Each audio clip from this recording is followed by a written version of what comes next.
వచ్చినప్పుడు ఆ ప్రాంత రైతాంగం యొక్క ఆకాంక్షల మేరకు మా అన్న సోదరుడు సుజయకృష్ణ గారు అభ్యర్థన మేరకు లోచర్ల శివడవలస ఎత్తిపోతల పథకాలు రెండింటినీ కూడా హామీ ఇచ్చి మంజూరు చేయడం జరిగింది అధ్యక్ష.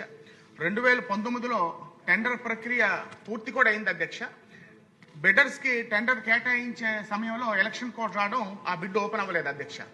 కానీ గత వైఎస్ఆర్సీపీ ప్రభుత్వం అతి దుర్మార్గంగా మా ప్రాంత రైతుల యొక్క ఆకాంక్షలను తుంగలోకి తొక్కుతూ ఆ వర్క్ ని క్యాన్సిల్ చేయడం జరిగింది అధ్యక్ష. దానివల్ల లోచర్ల ఎత్తిపోతల పథకం వల్ల సుమారు 1732 ఎకరాలు, శివడవలస ఎత్తిపోతల పథకం వల్ల 2593 ఎకరాలకి సాగునీరు అందించే పరిస్థితి ఉంది అధ్యక్ష. ఎంత దుర్మార్గంగా వ్యవహరించారంటే టెండర్ ప్రక్రియ పూర్తయి బిడ్ ఓపెన్ చేసే సమయంలో క్యాన్సిల్ చేయడమే కాకుండా అసలు టెండర్ ప్రక్రియ పూర్తి అవ్వలేదని అబద్ధాలు చెప్పి 5 సంవత్సరాలు 2 నిమిషాలు అధ్యక్ష, చాలా ముఖ్యం అధ్యక్ష, 2 నిమిషాలు తమని కోరుకుంటున్నాను అధ్యక్ష. టెండర్ ప్రక్రియ పూర్తి అవ్వలేదు, అసలు టెండరే పిలవలేదని బుకాయించి 5 సంవత్సరాలు అబద్ధాలు ఆడి పబ్బం గడుపుకున్నటువంటి పరిస్థితి అధ్యక్ష.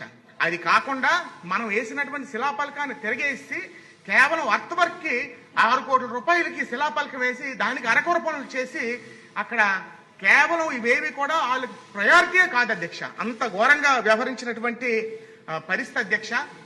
ముఖ్యమంత్రి గారు కదిలరా సభకు అవ్వనివ్వండి, లేకపోతే ఇదేం కర్మ మన రాష్ట్రానికి బొబ్బులు వచ్చినప్పుడు, లోకేష్ గారు శంకారం సభకు వచ్చినప్పుడు తప్పకుండా లోచర్ల శివడవలస ఎత్తిపోతల పథకాలు మంజూరు చేయడం, మన ప్రభుత్వం వచ్చాక మంజూరు చేయడమే కాకుండా పూర్తి చేస్తామని అక్కడ ప్రాంత రైతాంగానికి హామీ ఇవ్వడం జరిగింది అధ్యక్ష.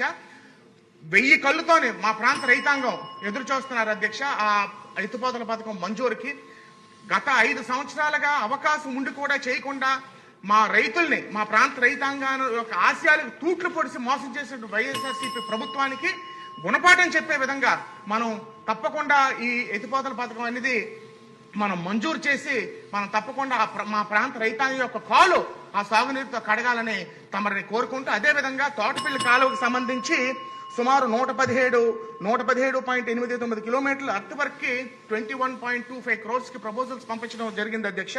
అదేవిధంగా లైనింగ్ కి సుమారు 100 కోట్ల రూపాయలు ప్రపోజల్స్ పంపించడం జరిగింది అధ్యక్ష. దయచేసి అవి కూడా మంజూరు చేస్తే చిట్ట చివరి వరకు కాదు, మీరు ఇంకా ఎక్సర్సైజ్ కట్టించుకున్న నీరు లభ్యత ఉంటుందని తమ ద్వారా తెలియజేసుకుంటూ మీ వద్ద సెలవు తీసుకుంటాను అధ్యక్ష.